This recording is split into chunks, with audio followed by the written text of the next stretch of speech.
तालिबान है। तुम मेरी बहू बेटियों को छुओगे, हम तुमको उड़ा के साफ कर देंगे। कि पाकिस्तान की ताकत ही नहीं है तालिबान से लड़ने की। अच्छा, पाकिस्तान का आप देखिए, ट्रम्प तो अब छोड़ ही दिया है, लावारिस कर दिया है। चाइना जो है वो भी पाकिस्तान से धीरे धीरे हट रहा है। अगर तालिबान का साथ इजराइल ने दे दिया, अनफॉर्चुनेट और फॉर्चुनेट, अगर इजराइल ने साथ दे दिया, तो मुझे ऐसा लगता है कि इसी रमजान के मुबारक महीने में हम लोग पाकिस्तान को कब्रिस्तान होता हुआ देख लेंगे। आपको याद है ख्वाजा आसिफ ने तो ऑपरेशन सिंदूर के वक्त में क्या कहा था?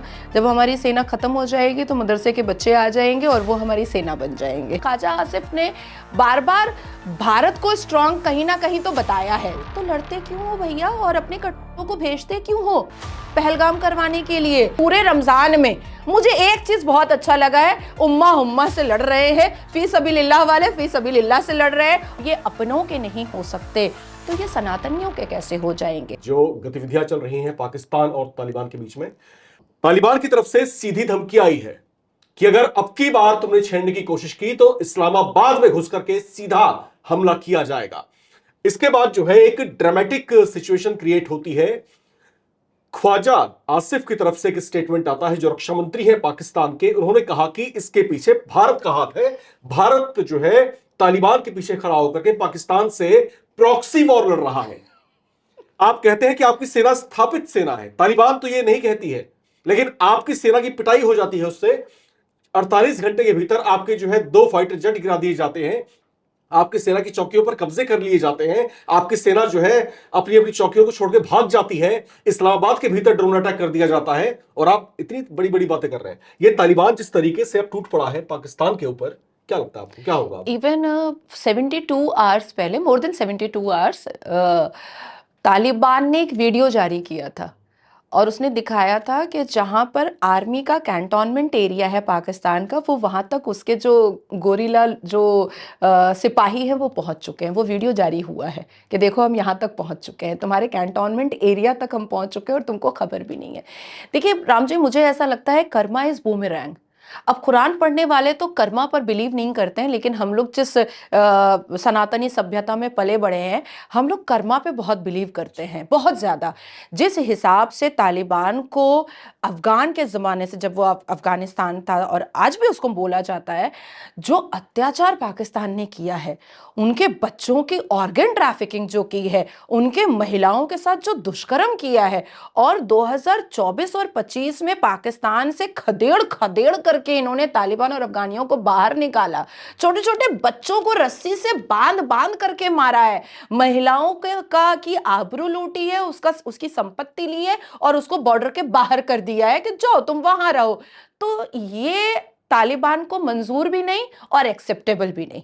देखिए, भारत में किसी महिला का हो जाता है तो अब क्योंकि मोदी की सरकार है तो हम लोग पहलगाम के अटैक पर बोल दिए कि देखो मोदी है, लेकिन इससे पहले निर्भया कितना जमाना लग गया, इससे पहले कितना ही पाकिस्तान ने यहाँ पर आकर के बम गोली बारूद किया, लेकिन जमाना लग गया, कोई सरकार कुछ चू नहीं करती थी। तो तालिबान ने ये बताया कि देखो वो कांग्रेस की सरकार भारत में थी, तुमने जो करना था तुमने कर लिया, लेकिन ये तालिबान है, तुम मेरी बहू बेटियों को छुओगे, हम तुमको उड़ा के साफ कर देंगे।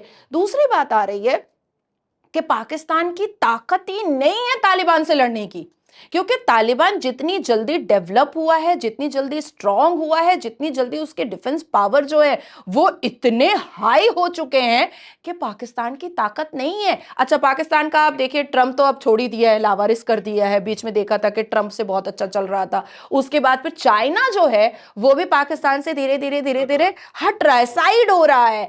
अब देखिए, जो इतना बड़ा इस्लामिक कंट्री बनाया जिन्ना ने, कायदे आजम ने, वो चाइना से पैसा लेने के लिए, चाइना जो मुसलमानों के साथ करता है चाइना में, उसके खिलाफ वो कभी नहीं बोला, क्योंकि बाप बड़ा ना भैया, पाकिस्तान के लिए सबसे बड़ा रुपया। तो मुझे ऐसा लग रहा है कि फंडिंग का प्रॉब्लम है। दूसरा, मुल्ला मुनीर जो है वो तो मरियम नवाज के पीछे प्रेम में पागल है। तीसरा, ये जो उनके जो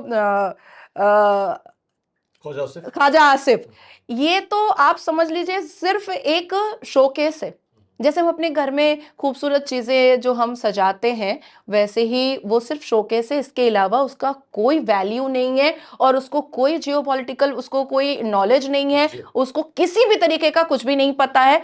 तो जो लोग मदरसा छाप है, जो लोग सिर्फ कुरान की तालीम पर वो सोच रहे हैं कि वो जियोपॉलिटिकल सबसे लड़ लेंगे, ये पॉसिबल नहीं है। तालिबान बहुत हाई प्रोफाइल हो चुका है और मुझे ऐसा लगता है कि अगर तालिबान का साथ इजराइल ने दे दिया, अनफॉर्चुनेट और फॉर्चुनेट, अगर इजराइल ने साथ दे दिया, तो मुझे ऐसा लगता है कि इसी रमजान के मुबारक महीने में हम लोग पाकिस्तान को कब्रिस्तान होता हुआ देख लेंगे। चलते चलते एक सवाल और अंतिम आपसे। यहाँ पर जो सिचुएशंस अब बनती हुई दिखाई दे रही हैं, ये जो गतिरोध शुरू हुआ था तालिबान के साथ में, जब झड़पें नहीं हुई थी पाकिस्तान की, उससे पहले पाकिस्तानी सेना के एक प्रवक्ता का बयान आया था कि भारत ने अगर दोबारा से ऑपरेशन सिंदूर जैसे किसी ऑपरेशन का प्लान किया तो आपको जल में, थल में और नभ में जो है, तीनों जगहों पर आपको जो है हम देख लेंगे। इस तरह की धमकी भारत को उनकी तरफ से दी गई थी। तालिबान के साथ में इनका युद्ध जब शुरू होता है, अच्छा ये धमकी किसको दी गई? दुनिया की चौथी सबसे बड़ी आर्मी को ये धमकी दी गई। हाँ।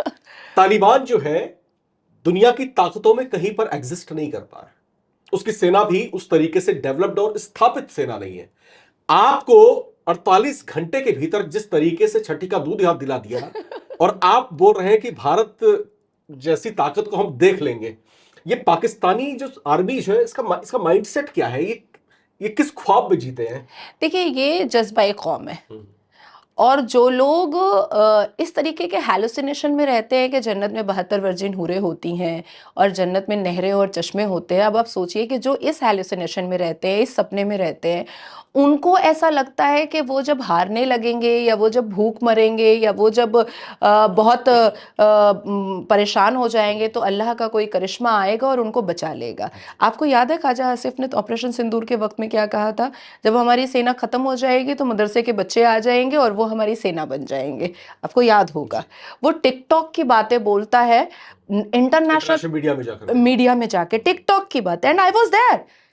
तो आप सोचो कि जो लोग अल्लाह के करिश्मे का इंतजार करते हैं, मनसलवे का इंतजार करते हैं, अल्लाह के कैरिज्मेटिक ऑरा का इंतजार करते हैं, वो कभी अपने बलबूते नहीं लड़ सकते हैं, वो हैलुसिनेशन में जी रहे हैं। दूसरी बात, ख्वाजा आसिफ ने बार बार भारत को स्ट्रांग कहीं ना कहीं तो बताया है। जैसे वो कह रहा है कि भारत ही अफगान को बैकिंग सपोर्ट कर रहा है, प्रॉक्सी जो है वो ये कर रहा है, जंग लड़ रहा है। तो मुझे ऐसा लगता है कि जब तुम लोगों को पता चल चुका है कि हम बलोच को हेल्प कर सकते हैं, हम इजराइल को हेल्प कर सकते हैं, हम यूएई को हेल्प कर सकते हैं, हम तालिबान को हेल्प कर सकते हैं, तो लड़ते क्यों हो भैया और अपने कट्टरों को भेजते क्यों हो पहलगाम करवाने के लिए? डायरेक्ट और इनडायरेक्ट तुम खुद बैठ करके अपने संसद में, अपने पार्लियामेंट में बात करते हो कि जितना जीडीपी पूरे पाकिस्तान का नहीं है, उससे ज्यादा जीडीपी का जो ग्राफ है वो एक उत्तर प्रदेश योगी की सरकार का है। तुम लोग खुद बैठ करके बात करते हो, तो उसके बाद फिर लड़ने की ताकत और हिम्मत होती कैसे है? लेकिन ये होती कैसे है ये समझना बहुत जरूरी है, क्योंकि इस्लाम इनको हमेशा कहता है बुत परस्तों के खिलाफ लड़ना है। लेकिन अब अभी मुझे ये पूरे रमजान में मुझे एक चीज बहुत अच्छा लगा है, उम्मा हुम्मा से लड़ रहे हैं, फी सबीलिल्लाह वाले फी सबीलिल्लाह से लड़ रहे हैं, और एक बार फिर वही जंगे बदर और जंगे करबला दिखाई दे रहा है। अफगान मार रहा है पाकिस्तान को, यूएई मार रहा है ईरान को। तो ये देख करके समझ में आ रहा है कि जब ये अपनों के नहीं हो सकते तो ये सनातनियों के कैसे हो जाएंगे। बिल्कुल, और ये जो पूरी स्थितियां हैं कहीं ना कहीं ये साफ करती हुई दिखाई दे रही हैं, और शायद पाकिस्तान ये मानने को भी तैयार नहीं है कि वो दौर चला गया जब हिंदुस्तान पर आप इस तरह से आंखें उठा दिया करते थे, आप जो है बॉर्डर क्रॉस करके हमले कर दिया करते थे और भारत की तरफ से सिर्फ एक कथित धमकियां आया करती थी, मौखिक धमकियां आया करती थी और भारत चुपचाप सहन कर लिया करता था। 2014 के बाद से हालात बदल चुके हैं। भारत का जो एम्बलम है जिसमें 4 सिंह हैं, जिनका मुंह जो है 2014 तक बंद था, उसके बाद उस एम्बलम को अगर आप देखेंगे तो उसमें सिंह का मुंह खुल चुका है। यह साफ संकेत है कि अगर हमारे साथ शांति से पेश आओगे तो हमारे मित्र रहोगे, हमसे उलझने की कोशिश की तो हम आपको सबक सिखाना भी जानते हैं। कहीं ना कहीं पाकिस्तान को इस बात का एहसास हो चला है और भारत जिस गति में, जिस वेग के साथ आगे बढ़ रहा है, शायद पाकिस्तानी जो नफरती लोग हैं वो इस चीज को बर्दाश्त नहीं कर पा रहे। करना भी नहीं चाहिए। ये दूरियां, ये फासले बने रहने चाहिए। नाज़िया इलाही खान जी तमाम मसलों पर, तमाम मुद्दे पर खुल करके हमसे बात कर रही थी। आप हमारे साथ जुड़ी, आपका बहुत बहुत शुक्रिया। हर हर महादेव। आप दर्शक जो इस समय हमारे साथ जुड़े हुए हैं, आप इन तमाम मुद्दों पर अपनी राय रख सकते हैं। कमेंट बॉक्स में लिख करके जरूर शेयर करें और देखते रहें नवभारत टाइम्स। नमस्कार।